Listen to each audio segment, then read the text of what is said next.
Hey, what is going on, all my fellow godlies and spooky, scary story enthusiasts around the world? It is Halloween, and I usually do something to celebrate the holidays, so I figured since I was already telling this story to a friend of mine yesterday when I was doing something special that I'll reveal here in a little bit, I realized that this story is actually pretty scary, and it's very compelling. It's a true story. It happened to me. I witnessed it with my own two eyes, and it's probably the scariest story I have to tell. And since it's Halloween, I feel like this is the best time to share it with you.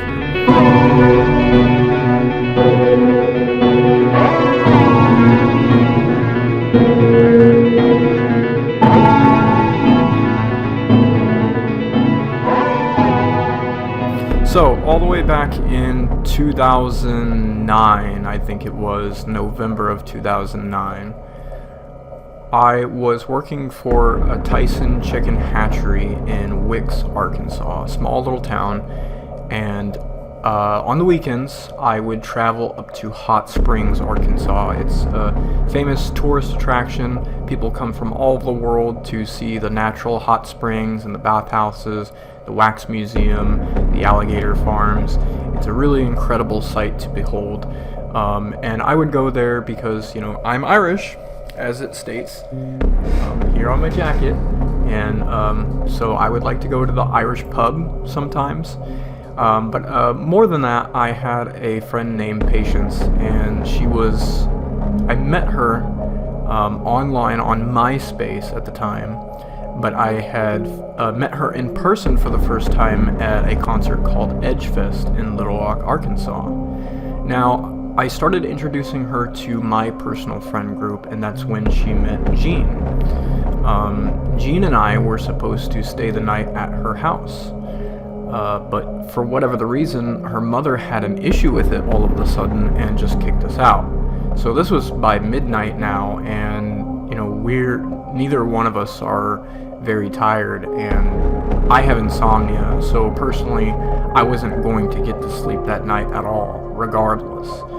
And I didn't want to leave Hot Springs either because I was there pretty much for the weekend. When I would go to Hot Springs, I would just kind of stay there and just enjoy it.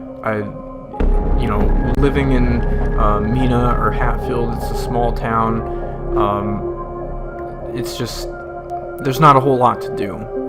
So staying in Hot Springs was the preferred option.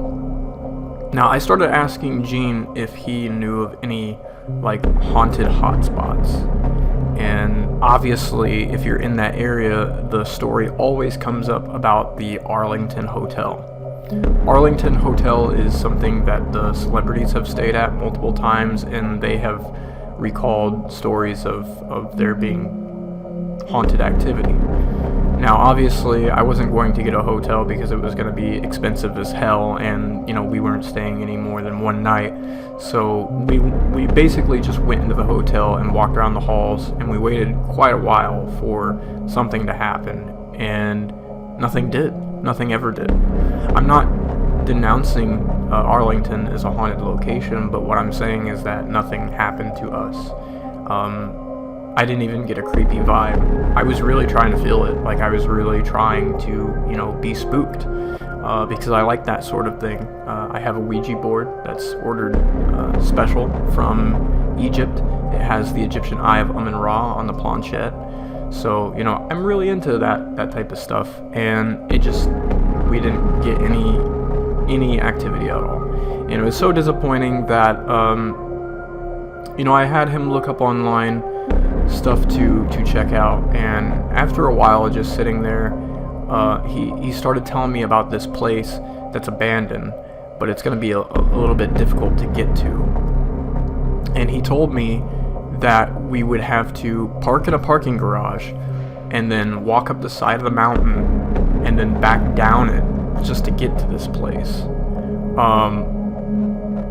I had no idea what he was talking about, and I would imagine that a lot of people don't have any idea what he's talking about, because the way this structure is set out in Hot Springs, it's behind the main drag of buildings.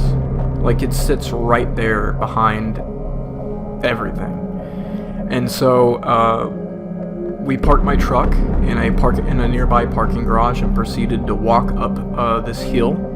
And then from there we branched off of the hill up to the side of the mountain. And this was a steep fall too. If you had fallen, you have 0 chance of survival. So we're trying to maneuver as carefully as we can over to this building, and sure enough, I see a tall building. I'm not sure how many stories it was tall, probably 8. I want to say 13, but that's probably my imagination getting the better of me. It was probably 8 stories tall.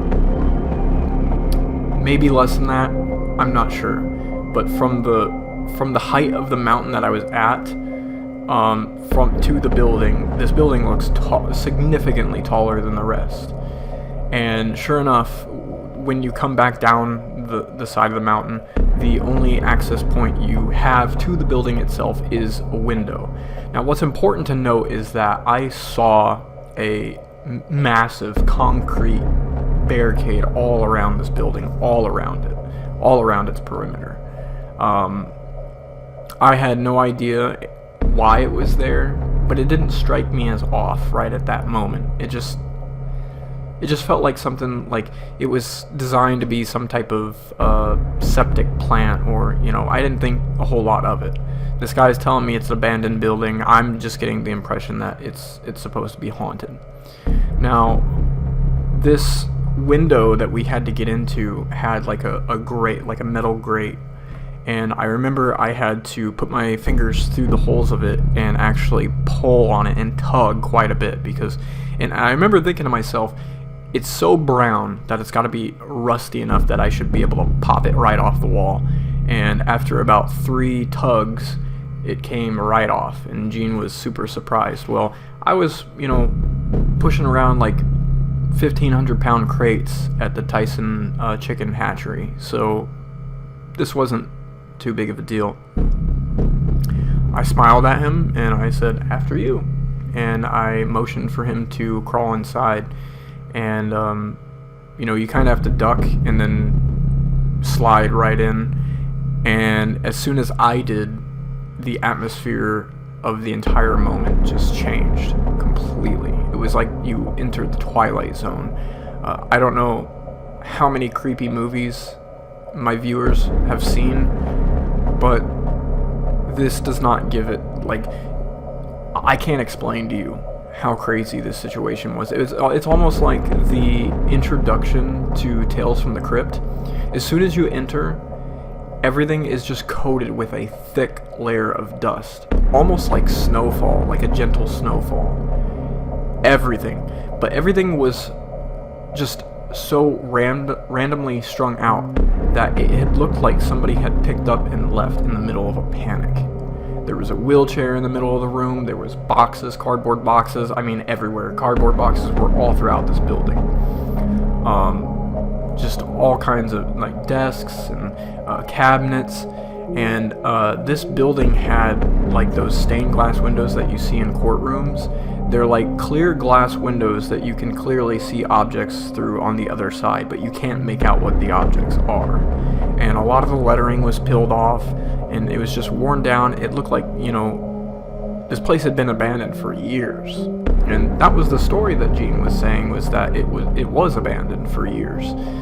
And all the while I'm walking through this place, wondering to myself what the hell it was. Sure, there was papers all over the floor and stuff like that, but I didn't pay any attention to them. It was almost as if I was compelled to wander off and explore. And me and Gene, we had been to a few quote-unquote haunted locations before this, and never did we ever wander away from each other. We just didn't. We didn't do that. But for whatever the reason, I felt like compelled to just check out rooms on my own. I went into a bathroom stall. I looked under the stalls to see if there would be feet there. I don't know why I did that. It was really stupid. And then Gene was wandering. Where we entered, we were probably dead in the middle of the building. So you could go up a few flights of stairs, or you could go down a few flights. I wasn't sure where we were, and I can't remember. I know that we went up and we went down, but I can't remember the amount of floors that we went down or we went up. We either went down to or we went up to. And then that would mean that if we went up 2, we went down 1, or if we went down 2, we went up 1. Everything seems really fuzzy and fragmented. It was just very, very unreal. It was definitely something out of like a sci-fi horror movie scene, because we were wandering off on our own, and this was such a weird place. So I remember going up the stairs, and one of the wooden doors was broken. Like, the top of it was broken off completely, and so the bottom was still there and shut, but it was sharp. So, you know, you were stepping over the thing, or at least I was, and I was trying really hard not to scrape my family jewels on the broken pieces. And, you know, I panicked, telling Jean, you know, watch out for this. And then nearly as I say that, I almost stepped in a box of hypodermic needles. And they did not have their coverings. They were just needles in a box. And if anybody knows anything about, you know, needles, it's that if you get a dirty needle or a rusty needle, you can get a really bad infection. You can die from that type of thing. So at that point, I was thinking to myself, man, I would much rather cut my balls open than land in that box of needles. So I kicked the box to the side so that Jean wouldn't step into it. And again, we started wandering. He wandered off to, you know, the right side of the building, and I went on to the left. Now, I go down this corridor, and it leads straight to a window where you can see the rest of Hot Springs outside. And I could see the main drag where the bathhouses are and the pubs, and, you know, down that way is the Arlington. And in the room to the left of me, so as you're going down this hallway, it's almost like a T shape, and the window is at the end, and then there was a room right here which also had a window. The crazy thing about this window, or the crazy thing about this room, is the fact that it was significantly different than all of the other rooms that I had seen.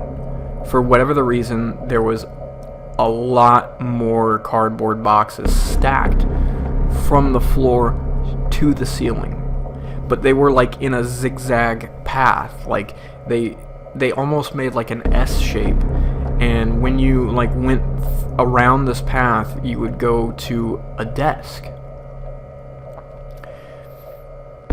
And this is where the story gets just so much more fucked up. As I'm walking through, I had just graduated. You know, this is 2009, 2008 was the year that I had graduated. So biology was pretty fresh on my mind. We had looked at stuff under a microscope, and when I came to this desk, there was a slide. Like the same type of slide you put under a microscope. Like you have the long rectangular one, and then you have the square piece. You dilute it with a little bit of water, you place it on, you put it under your scope. There were slides on the desk, and a few had red fluid, which looked and smelled like blood.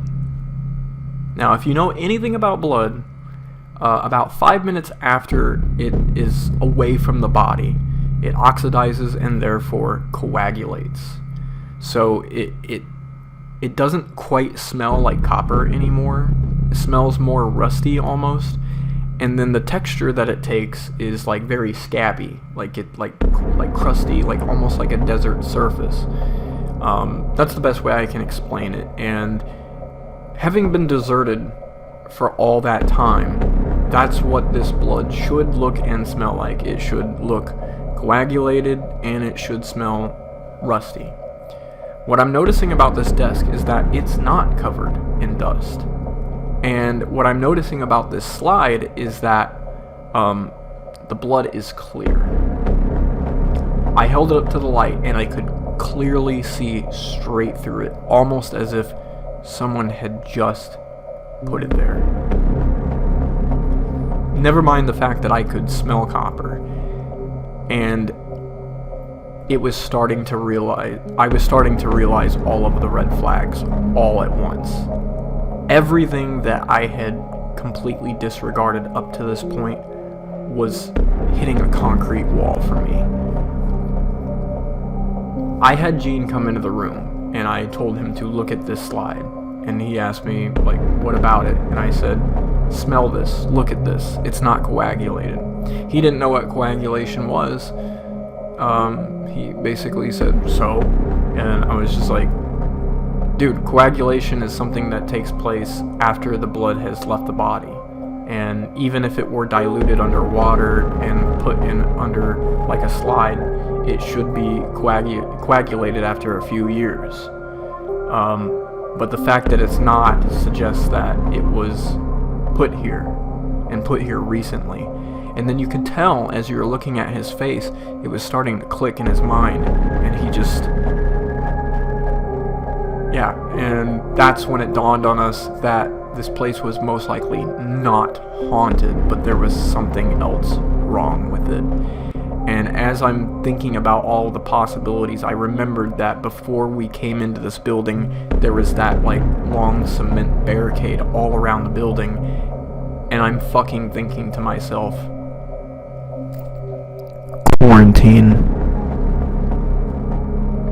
So by this point, I am freaked the fuck out. I think this is the most scared I've ever been in my life, because I wasn't thinking about ghosts at this point. I was thinking about like some Resident Evil Silent Hill shit. I was praying to God that on our way out we didn't turn the corner and see like a giant worm tentacle monster.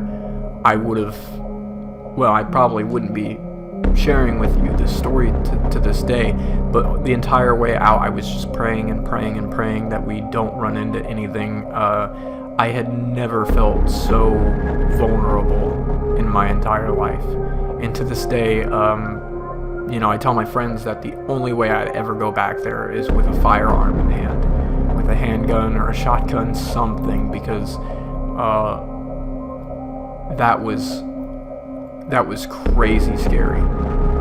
Just to know that like everything there was dusty, as if it had never been touched, as it had been sitting there for years and years and years, and there was no evidence that anything living could be there at all. And you might be thinking to yourself, oh, homeless. Well, I don't think homeless are the like lab scientist type. I don't think that homeless would put fresh blood on a slide on a desk. Like there was a specific or an odd amount of order to this, and it was the craziest shit I've ever seen. Like it was like a story made up from Tales from the Crypt, and it scared the shit out of me. And to this day, when I've told the story, I've told it to a few friends already, and we've tried to look it up on Google Maps, like from a bird's eye view, and I can never exactly pinpoint exactly where the building is, because it looks totally different from a bird's eye view than it does in person. And I remember that on Google Earth, it had a specific name. It was like Ron's Pastries or something like that. I don't remember quite what it was, because that's the first time I showed it off on Google search, and I never knew what the building was to begin with. I didn't know if it was a court or a church or a hospital, whatever. So then the next time I told the story, we again went to Google Earth, and this time this shit said it was a cheesecake place, the cheese factory. Yeah, it said it was the cheese factory. So the name had changed. So you mean to tell me this abandoned place that's supposedly not touched for years has this like specific name, and then maybe a year later when I tell the story again, the name of the place is changed again? I'm going to try to find more information. I'm going to try to at least include like a bird's eye view of this location, and for anybody living remotely in that area, I can kind of like walk you through how to get there if you want to explore it yourself. But I would exercise with extreme caution, because I don't think it's a ghost that's there. So if you like this video, and I hope you're having a happy Halloween so far. I know I got plans and a few things to reveal. Some cool news for this page: I have uploaded for the next 2 weeks videos to come out in advance. So if you're into the Warframe God Build series that I do, then that's something for you to check out. And this video was done kind of in the same similar format to Mr. Ballin. I watched a few of his videos, and they're really cool stories. I like to draw, and I'll have my second monitor up looking at my reference images, and I always have his voice playing in the background as long as it's a video that doesn't have pictures or video. So that's it for me. That's it for today. Once again, hope you enjoyed this story. If you did, like, comment, share, subscribe, and until next time, this has been Vance signing out. Peace.